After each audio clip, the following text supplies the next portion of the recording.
Welcome to Leka Eto Speak YouTube channel. Thanks for watching. Please don't forget to subscribe. Lovers all over the world, welcome to our YouTube channel. Gẹ́gẹ́ bí ẹ ti mọ̀ pé update lọ́lọ́kan jọ̀kan náà ni a máa ń fún yín. Update eléyìí tí a tún mú wá, update nípa bí àṣírí àwọn tí wọ́n jí àbúrò former minister of power ìyẹn Adelabu Pẹ̀kẹ̀lẹ́mẹ̀sì àti àwọn Ibeji ẹ̀ bá sì wọ́n ṣe tú ní Ọ̀yọ́ state ní ìlú Ibadan. So ni a mú wá fún yín. A wá rí pé ọ̀rọ̀ yẹn wọ́n ń gbé mọ́, wọ́n sọ̀rọ̀ wípé ó kan olóyè Sunday Igboho. So ìyẹn ló jẹ́ ká mú update wá. A dẹ̀ gbé kudos fún àwọn Nigerian police pẹ̀lú iṣẹ́ takuntakun tí wọ́n ṣe. Although a ti rí àwọn kan náà tí wọ́n condemn wípé because of pé ó jẹ́ àbúrò minister ni wọ́n ṣe tètè ṣe iṣẹ́ tọ̀, wípé àwọn tí wọ́n ti jí gbé bí 42 days ago, àwọn tí wọ́n ti jí gbé bí 20 days ago, pé wọ́n rí wọn gbà sílẹ̀. Kọ́lọ́ ṣàánú wa ní Nàìjíríà, kọ́lọ́run má jẹ́ kí a bọ́ sọ́wọ́, because tó ń ṣẹlẹ̀ yìí ó jẹ́ nǹkan tí àwọn èèyàn ń fi ẹ̀hónú hàn, tí wọ́n dẹ̀ ń gbarata wípé kò yẹ kó rí bẹ́ẹ̀, wípé ẹ̀gún pé ó gún ọmọ tálákà lẹ́sẹ̀, kò sẹ́ni tó káàánú pé but ìgbà tí ẹ̀gún gún ọmọ olówó lẹ́sẹ̀ ni gbogbo aráyé ni wọ́n ń fara ta. So ẹ jẹ́ ká gbọ́rọ̀ lẹ́kùnrẹ́rẹ́, ká gbọ́ bí wọ́n ṣe ní ọ̀rọ̀ yìí ó kan olóyè Sunday Igboho, because àwọn allegation kọ̀ọ̀kan ó ń wá lórí ọ̀rọ̀ olóyè Sunday Igboho nípa ọ̀rọ̀ tó ṣẹlẹ̀ ní ìpínlẹ̀ Ọ̀yọ́. Ìjọba láàrin gbogbo wọn pápápá làádọ́gbò àṣírí kó mọ́ bá àbúni jẹ́ ohun tó ṣẹlẹ̀ ní pàtó láàrin ìṣẹ̀lẹ̀ yìí táwọn kan sọ pé olóyè Sunday Igboho mọ̀ sí, àwọn kan ní olóyè Sunday Igboho mọ̀ sí, ọlọ́pàá ló ṣiṣẹ́. Ó wá rí ọ̀tẹ́ni èpò òdù ọ̀yà tó bá wà àwọn tí wọ́n sọ náà, àwọn tí wọ́n nífẹ̀ẹ́ olóyè Sunday Igboho dénú ni. Àmọ́ gbogbo tá a bá fẹ́ ṣe lónìí tọ́lọ́run bá ti kúnni lọ́wọ́ yóò dùn ún ṣe, nítorí ọlọ́run ọba mi ni paríparí ọlá, ọba tó mọ ohun gbogbo tó sì lè ṣe ohun gbogbo, alábẹ́ẹ̀nú àṣàṣì ajagun mọ́fìtìbọn ṣe, gbogbo tẹ́lẹ̀dùmarè bá lọ́wọ́ sí yóò mọ lọ níkùnkùndùn ni. Ẹ má jẹ́ àgbàgbé àwọn ọmọ tí wọ́n kọ́ yìí tó jẹ́ àbúrò former minister olóyè Pẹ̀kẹ̀lẹ́, àwọn èèyàn ní àgbà sọ̀rọ̀sọ̀rọ̀ ni tá a mọ̀ sí Hosseini Rufai tweet, and I quote, Sunday Igboho rescued and hand over the kidnappers to the police. Àwọn kan tún wá kọ pé Sunday Igboho has denied what Hosseini Rufai said. Ta ni ń parọ́? Ṣé Hosseini ní ń parọ́ ni? Àbí àwọn journalist tí wọ́n ní wọ́n deny? Àbúlóyè Sunday Igboho gan ní ń parọ́? Ta ni ń parọ́? Àbáwọn ọlọ́pàá ni wọ́n gbóríyìn fún olóyè Sunday Igboho. Orí ẹjẹ́ àlá pápápá làádọ́bù àṣírí kó mọ́ bá àbúni jẹ, múndí á ti ń gbé kúnlé mú, ó sàn jáde lébọ̀ tí ń gbẹ́ran lọ́jà lọ. Èèyàn tó bá níṣẹ́ lọ́wọ́ ní ó pọjọ́ Monday lọ́jọ́ ajé, wòlíì kan ò ní pọjọ́ Sunday lọ́jọ́ ìsinmi, nítorí ọjọ́ ọṣẹ́ tiẹ̀ tó wó fi ń wọlé ni. Ó wá rí kí ló ṣẹlẹ̀ ní pàtó? Ṣolóyè Sunday Igboho mọ̀ sí ẹni tí wọ́n mú, kí lorúkọ rẹ̀? Níbo ni wọ́n ti mú? Àwọn wo ló mú? Àkókò wo ni wọ́n mú? Lọ́jọ́ wo ni wọ́n bẹ̀rẹ̀ iṣẹ́? Mò ń fi àkókò yìí sọ fún wa. Tẹ́ ẹ bá wo fọ́nrán, I think the commissioner for police just went to the scene of the operation today. Wọ́n lọ ní ìrọ̀lẹ́ bí nǹkan bí after 5. Àwọn ọlọ́pàá tí wọ́n ṣiṣẹ́ yìí àtàbújá ni wọ́n ti wá.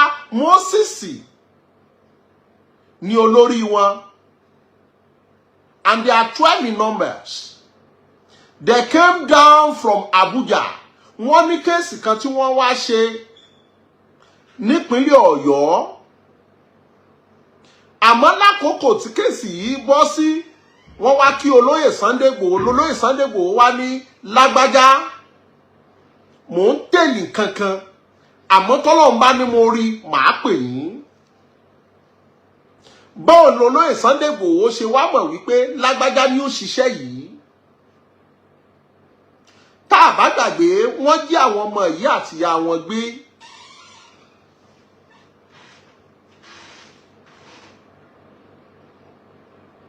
wọ́n jí àwọn ìyá àtàwọn ọmọ yìí gbé bíi ó ti ń lọ bí ọjọ́ 9 sí 10 lónìí.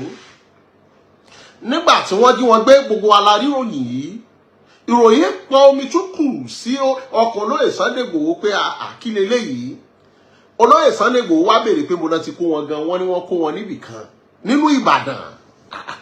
Olóyè Sunday Igboho wá wò pé tá a bá wá ní bandits ní jíyàn gbé,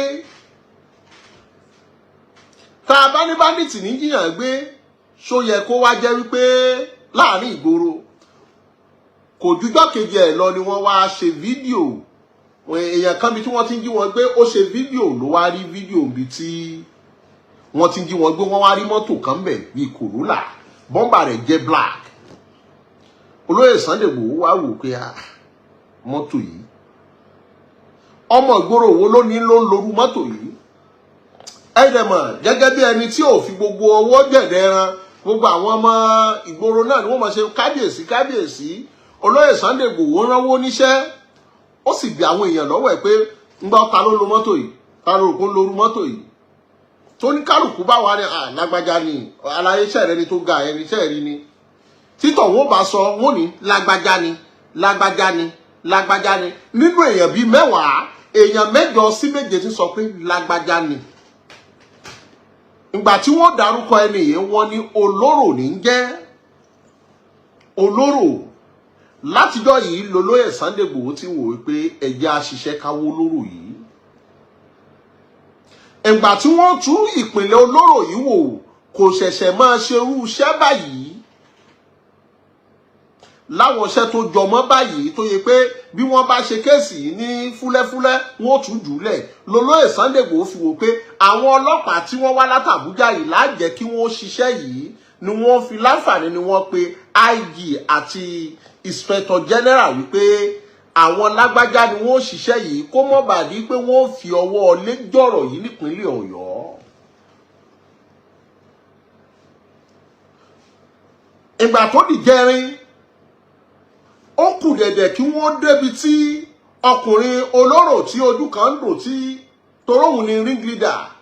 Ìgbà tí ó di inú jẹrin, ó kù dẹ̀dẹ̀ kí wọ́n débẹ̀ nítorí olóyè pín àwọn bọ́ìsì sí oríta kọ̀ọ̀kan wípé ẹ máa ṣọ́, tẹ́ ẹ bá ti rí ẹ̀jẹ̀ ń gbọ́. Ṣùgbọ́n olóyè ò sọ nǹkan tó ṣẹlẹ̀ fáwọn tí wọ́n fi síbẹ̀. Tọ́ bá ti tó ní àlàyé àrí ní side challenge o, àlàyé àrí lágbájá side ìwòròdú o, wọ́n ń tèyí ẹ̀. Ẹ sì mọ̀ bóyá òun náà ní fọ́mátì ní ìjẹrin wọn bá mu ní déédé agogo 4:30 láàárọ̀ mọ́ hòtẹ́ẹ̀lì kan tó sùn. Àmọ́ gbà tí wọ́n fi débẹ̀ ó ti júbẹ̀ ìwòrò. Ìgbà tó wá di àyà àná yìí, kódà olóyè wà ní mítìnì lọ́wọ́, nìkan lára àwọn bọ́ìsì yìí ń pe nọ́mbà wọn. Èmi mú fóònù lọ́wọ́ báyìí, mò ń wo fóònù pé kí leléyìí ń pè sí. Ìgbà tó yẹ ẹni tó ń pè wọ́n yẹn wá pe nọ́mbà tèmi gangan pé Wisdom, mo ń pe nọ́mbà olúwa mi, wọ́n gbé, mo ní wọ́n gbé, mo ní kí ló ṣẹlẹ̀? Ó ní wọ́n bẹ̀ mí iṣẹ́ kan ní, iṣẹ́ ẹ̀dẹ́ important. Mo ti rí kinní yẹn, ó ti rí kinní yẹn. Mo wá lágbájá, àwọn náà wá gbé fóònù. Ẹsẹ̀kẹsẹ̀ lolóyè wá pe àwọn boys wípé ẹ lọ dúró bí báyìí, yóò kọjá bí báyìí. Olóyè Sunday Igboho àtàwọn ikọ̀ ọmọ ogun wọn la lọ síbi tá tó fẹ́ gbà kọjá. Ó dàbí kí kinní kan lójú òpó, kẹ wá dúróde lójú òpó pé bí báyìí náà ni ó gbà. Àwọn ni wọ́n wá mú olóró tẹ́ rí tójú kan ń dò tí kan pàkànjẹ yìí. Wọ́n wá mú tán, ìgbà wọ́n mú tán kó má bàa dàbí pé olóyè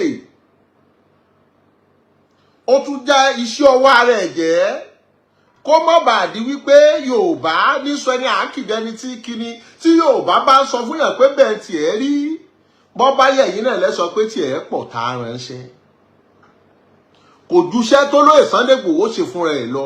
Àmọ́ let's carry the police along.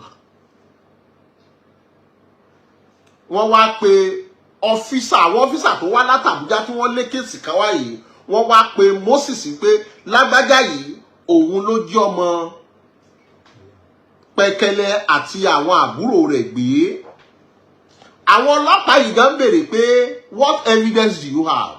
Olóyè ní ẹ má bí mi lẹ́jọ́, ẹ sán etí ẹ̀, ẹ tọ́ṣù ẹ̀ yóò jẹ́wọ́, ẹ bi wípé ta ló ní mọ́tò yìí. To God be the glory. Kò làwọn lóògùn nígbà tí ó fi tó àárín ìṣẹ́jú 10 fúnra rẹ̀ ló kà. Ó sọ àwọn táwọn ọjọ́ bẹ́ẹ̀ lẹ́sẹ̀kẹsẹ̀ lálẹ́ yẹn bí nǹkan bí àràndẹ̀. Wọ́n ti mú olóró ní aago 6 ìrọ̀lẹ́. Around 6 o'clock in the evening. Tí gbogbo ilé ẹ̀ṣẹ̀ ń rí lálẹ́ yẹn, around 6 o'clock in the evening. And he confessed within 20 minutes. When he confessed, the news was not broadcast yet. Not until the twins were rescued and their mother. Ìgbà tó lóyè mú olóró tán ló fà lé àwọn ọlọ́pàá lọ́wọ́ ni wọ́n wá jọ lọ sínú igbó ibi tó gbé wọn pamọ́ sí. Bọ́rọ̀ ṣe jẹ́ nìyí. Nítorí ọlọ́pàá àwọn náà gbéṣẹ́ wọn lárugẹ, àmọ́ lábẹ́ pàtàkì, let's acknowledge those who support you in terms of security. Don't let us look them as if they are ephemeral. They did not add any value to the security in the process or the crime scenes. So, after the captured, ló fi jẹ́ pé àwọn fọ́tò àti fídíò tí mo post yẹn ẹ ti rí wípé torí gbà tí mo post news bí nǹkan bí aago 8 àbí 7 àná, àwọn èèyàn ní fake news. Kó tó wá di pé ojú gbogbo yín wá rí kí n tó wá fi fídíò sí ní later wà ní after 12 tí mo rí pé wọ́n ti kó wọn délé bàbá wọn.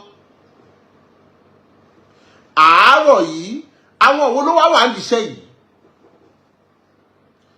Ló fi jẹ́ pé kòkòrò tí ń jẹ̀fọ́ ìdí ẹ̀fọ́ ló wà.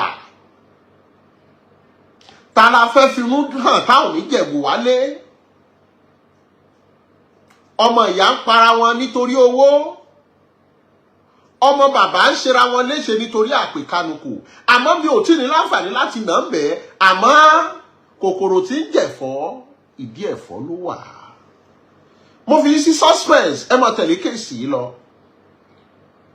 Àmọ́ a dúpẹ́ lọ́wọ́ olóyè Pẹ̀kẹ̀lẹ̀, wọ́n pe olóyè wọ́n dúpẹ́. A dúpẹ́ lọ́wọ́ Commissioner of Police nípínlẹ̀ Ọ̀yọ́.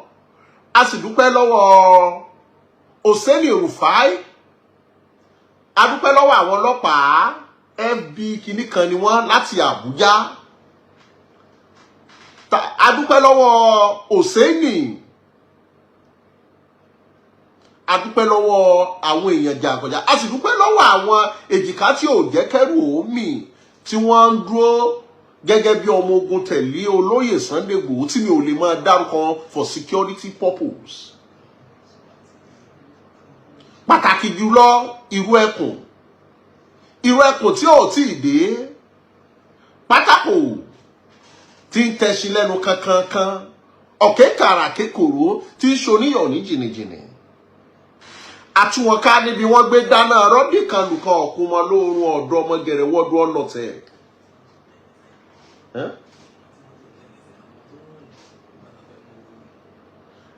Àwọn ọmọ kan wà tó yẹ pé wọ́n ṣèṣe níbi tí wọ́n ti ń lé mọ́tò lọ lóòótọ́ tí mọ́tò tẹ̀lẹ́sẹ̀ bẹ́ẹ̀ ni. A rí wọn, Ọlọ́run ó fún wọn ní àlàáfíà. Nínú operation yìí, èèyàn méjì jọlọ́run nípè nínú àwọn olóró tí wọ́n jí àwọn èèyàn gbé. Ṣùgbọ́n mi ò fẹ́ láǹfààní láti sọ jù báyìí lọ nítorí ètò ìwádìí sì ń tẹ̀síwájú. Àmọ́ nǹkan tó jẹ́ kí n láǹfààní láti wá yànnàná ni pé Sunday Igboho Sunday Igboho is the main tracker. Because police did not know the actual where to start their works.